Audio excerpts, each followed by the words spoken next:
Okay, let's unpack this. Have you ever, wrestled with that idea of what's actually more concerning?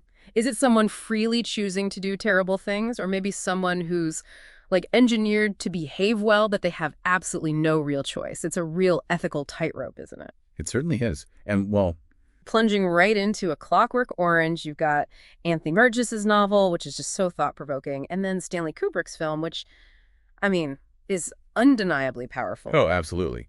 A work that's really shaped how we think about free will, about morality, and that often tricky relationship between the individual and the state. So our mission today really is to dig into how A Clockwork Orange takes apart that tension. Society wanting order versus this fundamental idea of individual liberty. Even when liberty looks pretty ugly, we'll be looking at those control mechanisms and how they hit the very idea of what it means to be moral. And guiding us through this whole thing is Alex DeLarge. Unforgettable character. He starts out with total freedom, right?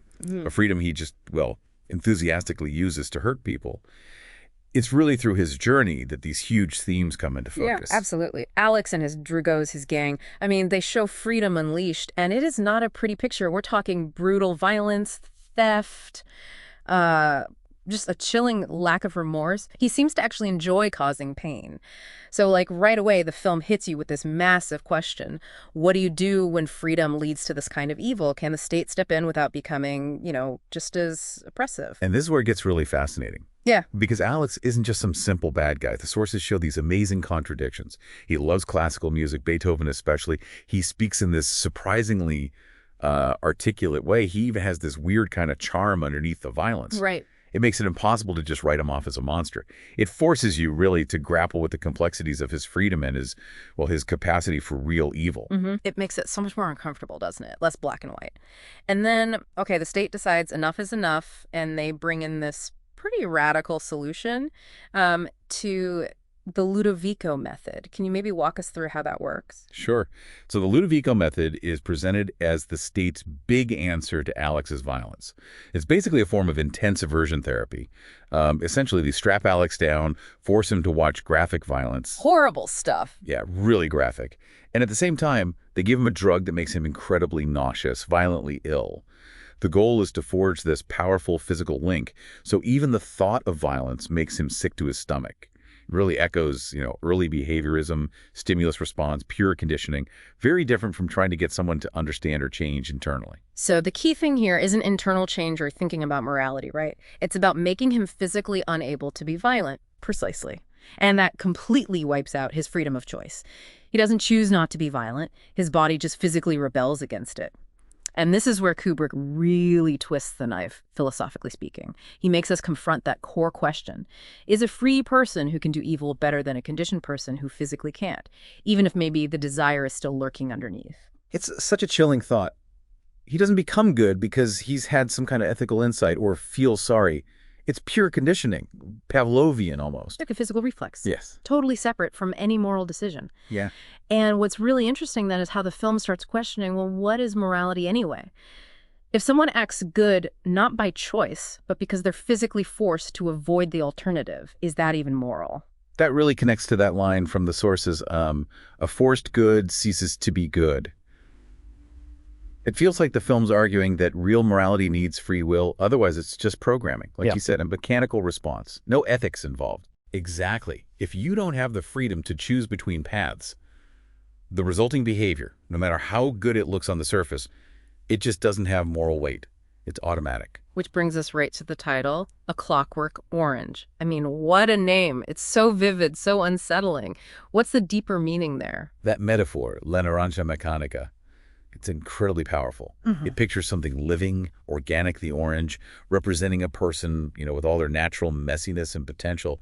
But then it's had this rigid, artificial mechanism forced onto it, the clockwork. Ah. The film suggests the state, chasing order and predictability above all else, actually prefers these mechanical humans over authentic free ones, even if free ones might do terrible things. It shows this disturbing preference for control over real human autonomy. But the film definitely doesn't let the state or society off the hook, does it? You feel this strong undercurrent of their own violence, their own hypocrisy. Oh, absolutely not. The film is very clever in showing how the state uses Alex after he's cured. He becomes like a poster boy for their system. Yeah, Trophy. Pure propaganda. Proof they can control people. But it's not driven by compassion or ethics, right? It's just about showing power and maintaining order. Mm. And it's interesting how Kubrick uses those extreme close-ups during both Alex's violence and his conditioning. It sort of visually links the chaos of individual freedom with the state's invasive control. It suggests a disturbing parallel. And it gets even darker when Alex is back out in the world. The people he victimized before, they turn on him, become his abusers. Even ex-cops get involved.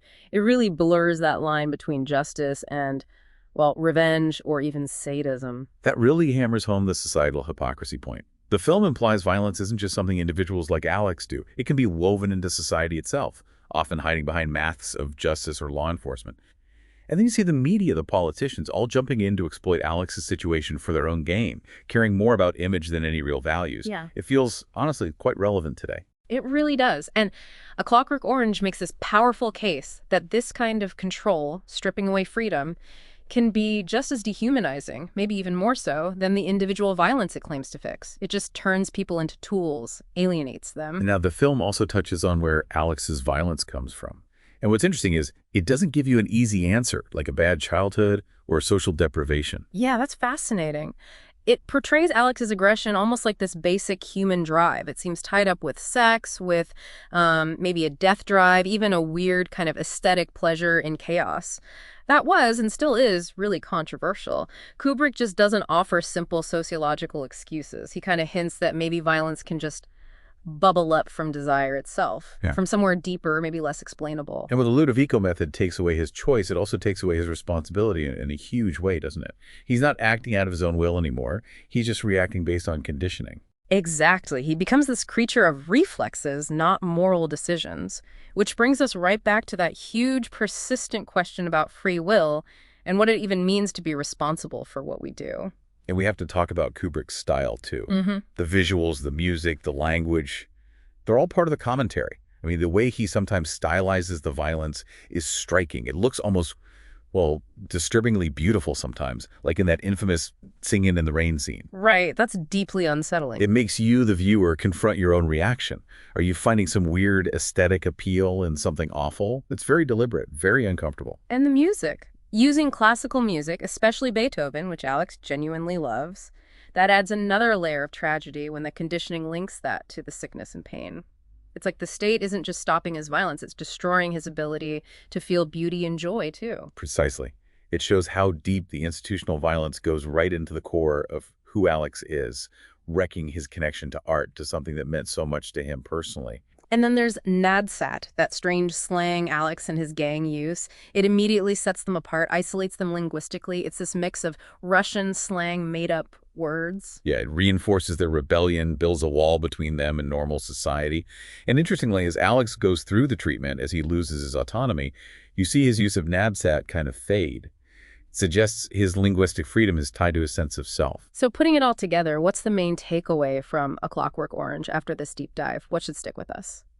Well, when you look at the big picture, A Clockwork Orange is just this incredibly potent, lasting critique. A critique of totalitarian thinking, of social hypocrisy, and maybe most importantly of this dangerous idea that you can force people to be good without absolutely crushing their humanity, their freedom to choose. It really forces you to wrestle with those huge questions, doesn't it? Like, what does it really mean to be free? Can you even have morality if you don't have the genuine option to choose wrong? Is it ever okay for society to basically erase someone's free will just to keep order? And where do you draw that fuzzy line between justice and control? These are the tough, uncomfortable questions the film leaves you chewing on. And maybe what keeps A Clockwork Orange so relevant, so powerful even now, is that in our world with, sophisticated surveillance, behavioral manipulation, constant media influence, that whole Clockwork Orange metaphor feels disturbingly modern. Chillingly so. It definitely makes you think hard about that balance, that constant negotiation between our own freedom and the structures of control all around us. Thanks for digging into this really complex territory with me.